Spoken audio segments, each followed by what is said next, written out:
नमस्कार दोस्तों, स्वागत है आपका न्यूज़ स्टोर 24 में। तो आज हम बात करने वाले हैं कोरोना के नए वेरिएंट के बारे में। सिंगापुर में कोरोना के जिस वेरिएंट पर बवाल, जाने उसने कितना बिगाड़ा वहां का हाल। तो दोस्तों, इसके बारे में पूरी जानकारी लेने के लिए इस वीडियो को अंत तक देखें, लाइक करें, सब्सक्राइब करें और क्लिक करें बेल आइकन पर। कल दिल्ली के मुख्यमंत्री अरविंद केजरीवाल ने कोरोना की तीसरी लहर से बच्चों के लिए खतरे को लेकर चेताया था। साथ ही उन्होंने सिंगापुर का जिक्र भी किया था। बता दें कि सिंगापुर में पेरेंट्स में कोरोना की तीसरी लहर से बच्चों में यह महामारी फैलने की दहशत अब साफ नजर आ रही है। बच्चों में ये विभीषिका घातक ना हो, इसके लिए अभी से पूरे इंतजाम किए जा रहे हैं। स्कूलों को बंद कर दिया गया है। घरों में बच्चों को अतिरिक्त देखभाल में रखा जा रहा है। जानिए कैसे हैं वहां के हालात। सिंगापुर सरकार की ओर से रविवार को जारी बयान में कहा गया था कि कोविड-19 के नए म्यूटेंट खासतौर पर B.1.167 वेरिएंट बच्चों को ज्यादा प्रभावित कर रहा है। इसके कारण देश के सभी स्कूलों को बंद किया जाएगा, क्योंकि अब युवाओं का टीकाकरण करने की तैयारी जरूरी हो गई है। शिक्षा मंत्री चान चुन सिंह ने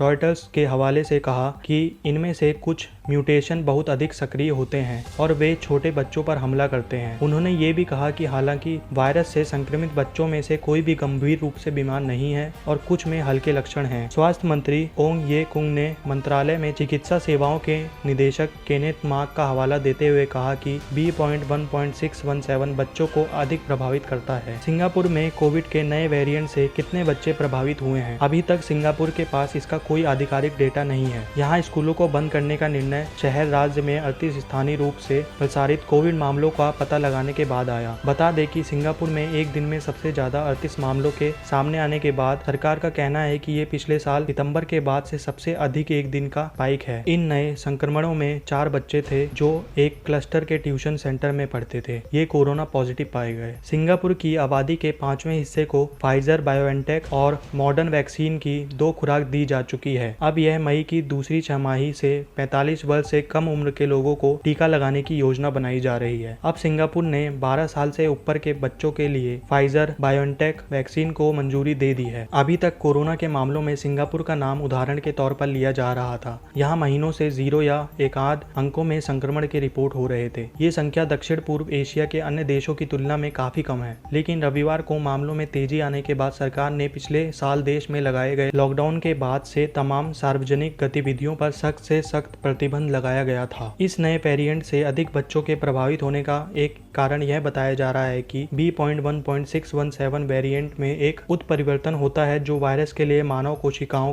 तक पहुंचना और संक्रमण का कारण बनना आसान बनाता है। अभी तक हुए लैब अध्ययनों से पता चला है कि B.1.617 वेरिएंट ACE2 रिसेप्टर से बहुत मजबूती के साथ जुड़ सकता है। ये कोरोना वायरस के पुराने संस्करणों की तुलना में हमारी कोशिकाओं में ज्यादा तेज पहुंचता है। बच्चों में आमतौर पर अविकसित साइंस और कम ACE2 रिसेप्टर्स होते हैं जो उन्हें संक्रमित होने से बचाते हैं। हॉस्टन में university of Texas health science centre और बायलर कॉलेज ऑफ मेडिसिन द्वारा पिछले साल किए गए एक अध्ययन में कहा गया था कि एंजियोटेंसिन परिवर्तित एंजाइम 2S या ACE2 वो दरवाजे हैं जो SARS-CoV-2 को शरीर में प्रवेश करने की अनुमति देते हैं। क्योंकि बच्चों के फेफड़ों में ACE2 कम होता है, इसलिए उनके प्रभावित होने की संभावना कम होती है। वहीं American journal of physiology lung cellular and molecular physiology के प्रकाशित पेपर में बताया गया है कि अमेरिका में पहले 1,49,082 मामलों में से केवल 1.7% शिशुओं, बच्चों और 18 वर्ष से कम उम्र के किशोर थे।